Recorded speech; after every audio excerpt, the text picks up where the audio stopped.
8 часа 46 минути, време и за следниот разговор во утринската програма.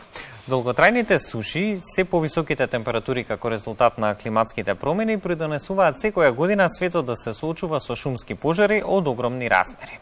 Доколку не сте знаеле, пожарите брзо се шират на земја, движејќи се двојно побрзо од онолку што може да трча просечен човек.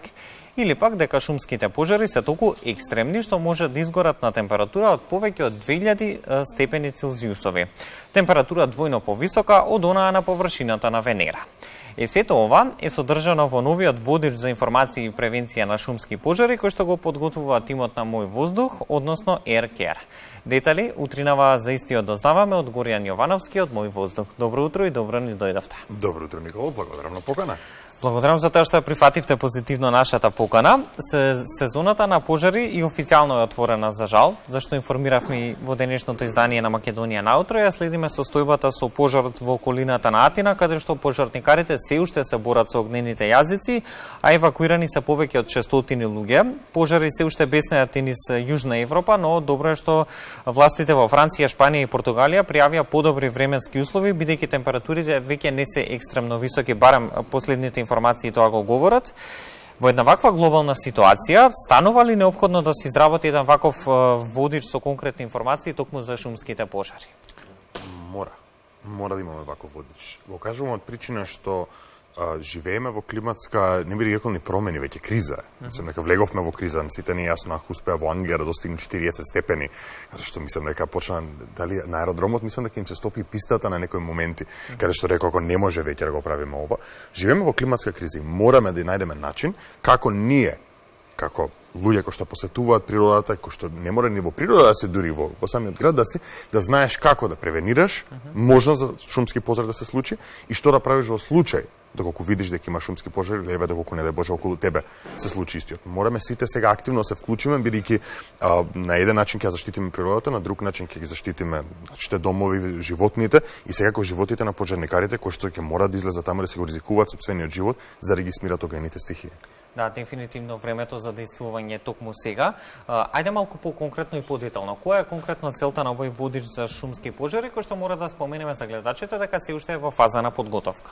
Идејата како тим, кој што е долги години се бавиме со темата на околу загадување на воздухот, една од главните причини за загадување на воздухот во летните месеци, во топлите месеци, посебно и во Европа, но и во Америка, се знае дека се шумските пожари. Баш поради тоа решивме да видиме како можеме ние како тим да се консултираме и со експерти и со информации кои што веќе се достапни од државни агенции во и вон Македонија и да склопиме еден водич кој што ќе биде доволно лесен за секој од нас да може да го разбере како јас најмногу можам да придонесам во превенција, најпрвен, бидејќи сакаме да превенираме, не ќе воопшто до еден момент да треба да гасиме пожар, но што и да правам доколку се случи јас да сум негде на планина, кампувам, се шетам, свеедно или оддалечина за да огледувам пожар, што да направам јас како граѓанин за да можам да подобрам и да помогнам во таа ситуација. Че тоа е идејата. Прост и едноставен начин, исто како што е просто едноставно полатоците ги покажуваме загадувањето, сега и да помогнеме колку толку да бидеме поинформирани за оваа ситуација. Да, особено важна е едукацијата на оваа тема на населението. Би сакал да ни откриете од каде се црпите конкретно информации кои што ќе бидат искористени во самиот водич и кој е тим кој што всушност работи на самиот водич. Така. Че тимот исто кој што стои зад Мој воздух, тоа е зад Air Care по ново, значи тоа сме 5 ентузијасти, 5 активисти кои што веќе долги години околу загадувањето се бавиме и решивме да помогнеме на начин на кој што можеме ние преку нашата платформа да ја проследиме оваа порака, за да, мислам, секако ова е тимска работа на цела држава или дури на цело човештво, би рекол кога се бориме против вакви ситуации, вакви климатски кризи. Информациите ги црпиме воглавном од два извори, зашто ние секако не сме експерти на таа тема да говориме, затоа говориме со експерти, дополнително говориме, тоест користиме информации директно и од државни извори кои што се објавуваат, дали тоа би било да речеме од Америчката агенција за заштита на животна средина, исто така или нивниот европски колега, нивните европски колеги, значи веќе постојат сите овие информации, но бидејќи се распрчкани на различни веб страни, на различни платформи, идејата ни е да ги соединиме на едно место каде што ќе биде многу полесно за јас да ги прочитам на брзинка, да не треба сега да листам 20 страни водич, значи нема сега да се изгубиме во целиот. Да се изгубиме, не, кратко, јасно, бидејќи толку нормално и ние сега вниманието со TikTok и со Instagram, кратко, јасно за да знаеме како да превенираме. Тоа е кон што целат новите современи медиуми, кратко и јасно за да разбере целата публика. Ајде малку поконкретно да кажеме какви се информации и теми конкретно ќе бидат офатени во овој водич за шумски пожари, со оглед на тоа што вашата кампања за превенција на шумските пожари на социјалните мрежи веќе е започната. Да. Значи, ние всушност ја започнавме кампањата, бевме инспирирани, мислам да жале лош збор, но вистинска ситуација се случи во Калифорнија едно или две лета пред ова, каде што во шума славеа пар, славеа откривање на родот на бебето, дали ќе биде машко или женско. И при тоа слава запали огнометот отиде наопаку, се запали дрвата околу и всушност пламна цела Калифорнија поради тој инцидент.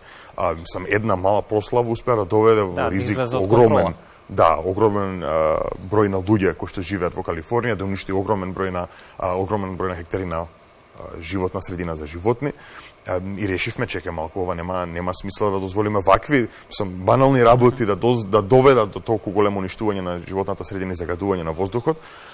Така што дел од информациите кои што се содржат внатре во водичот кажуваат прво, што треба да правиме ние за да бидеме совесни кога се наоѓаме посебно во шумски предели или кога се наоѓаме во природа, посебно во летните месеци, иако ова важи општо. Од информации како прво и основно не фрлај пикавци. Мислам, тоа треба да биде common sense, дека не треба јас да фрлам доле пикавец за да дозволам се запали нешто посебно во сушни периоди, кај што знаеме дека се е многу лесно запаливо. Да пазиме како оперираме со моторните возила, тие знаат прилично многу да се загреат. Идеш нагоре по планината, ќе жешка колото дозволе, паркира ја врз нешто кое што е доволно сухо, ќе го запали. Може и тоа да се случи, не Боже. Фрлање стаклени шишиња. Општо фрлање отпад не треба да се случува. Мислам, лошо е да се кажам не фрлајте стаклени шишиња, али општо не треба да фрламе отпад, но и тие може да придонесат поради сонцето и сончевите зраци. Малку нешто е доволно да се запали. Мало жарче да почне да настанува и тоа ќе се прошири. Едноставни практични работи кои што вака во секојдневието не ги размислуваме толку често, меѓутоа може да биде токму причина за огромни пожари, но и понатаму материјални и човечки штети. Што вели светската статистика кога сме веќе на оваа тема? Кои се најчестите причинители токму на шумските пожари? Многу зависи. Човечкиот фактор е голема улога. Секако дека шумски пожари настануваат и во природата, значи без човекот да се меша во тоа и тука има секако начини кои што експертите ги предлагаат како тоа да се превенираш во коридори со сензори сегде да знаеш кога да искочиш во акција, но човечкиот фактор секако игра голема улога. И тука е многу битно ние како луѓе да знаеме како ние придонесуваме и дополнително да знаеме како да реагираме во ситуација. Да кажеме, не знам, ти седиш. Тоа може би уште и поважно. И многу поважно е. Значи сега да речеме, еве воопшто не се ни таму оддалеку гледаш дека нешто гори.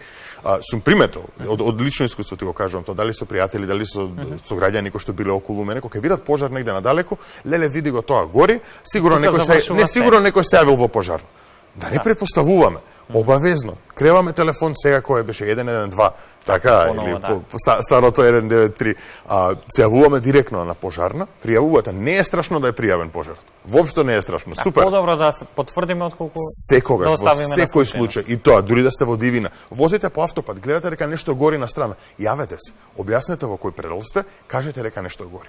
Подобро е да бидат информирани пожарникарите неколку пати, него воопшто не знаат и некој шумски пожар да излезе од контрола. Бидејќи што подолго чекаш, толку потешко е да се превенира, тоест да се сопре ширењето на тој шумски пожар, бидејќи станува се поголема површина и обрачот кој што треба да застане околу него се зголемува. Иако човечкиот фактор споменавме најчестиот причинител токму на шумските пожари, неизбежно е се спомена и дека климатските промени всушност се клучен фактор за зголемување на ризикот, но и обемот на шумските пожари.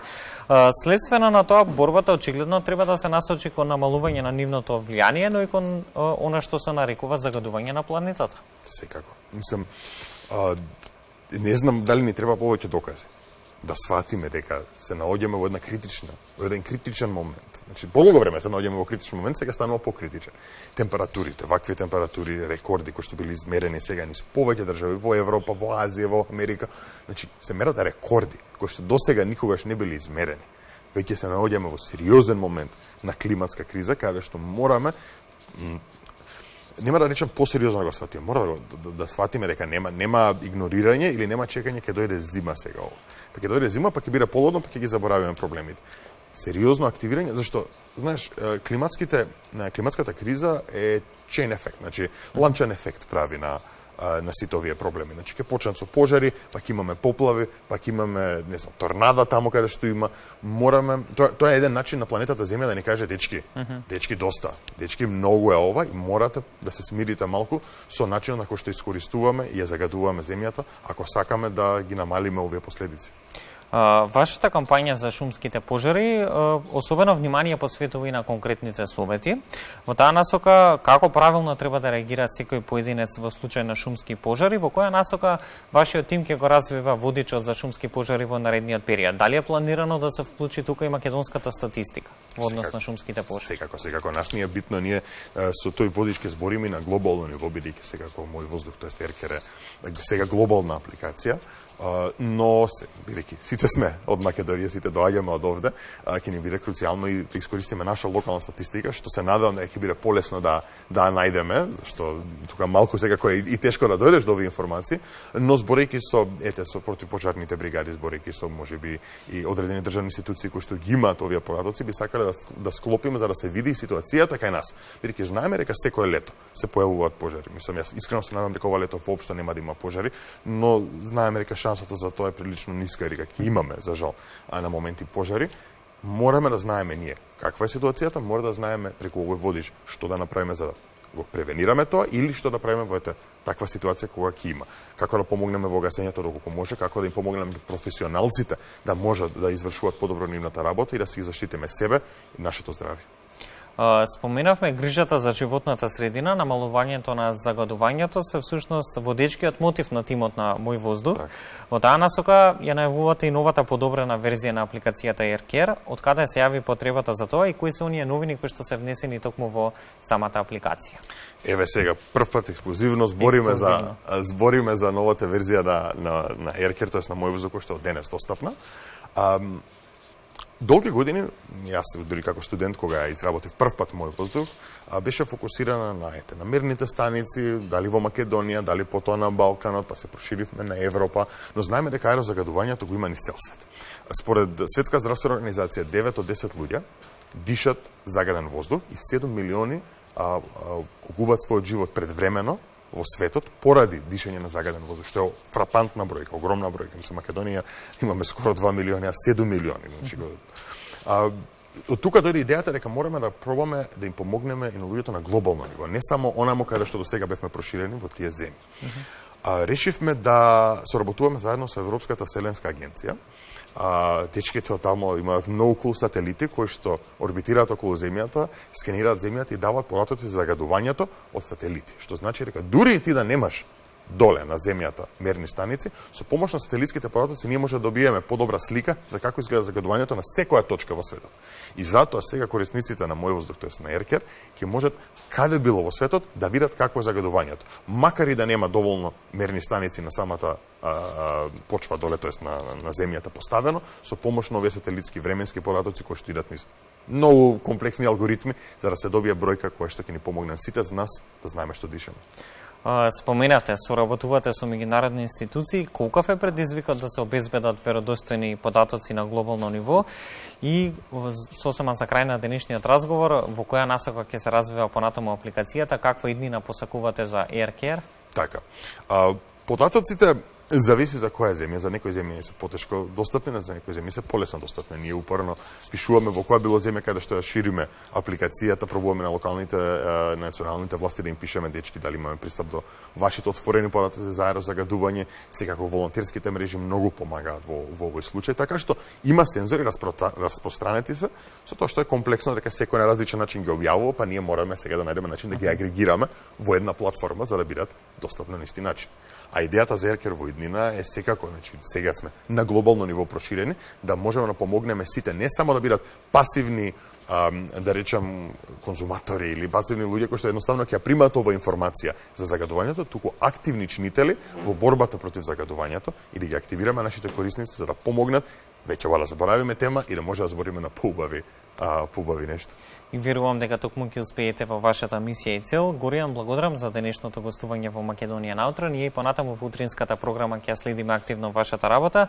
Посакуваме секако сите со заедничка акција да придонесеме нашава планета да стане на поубаво место за живење. Благодарам многу. Ќе се видиме ние во следна прилика. Во веза.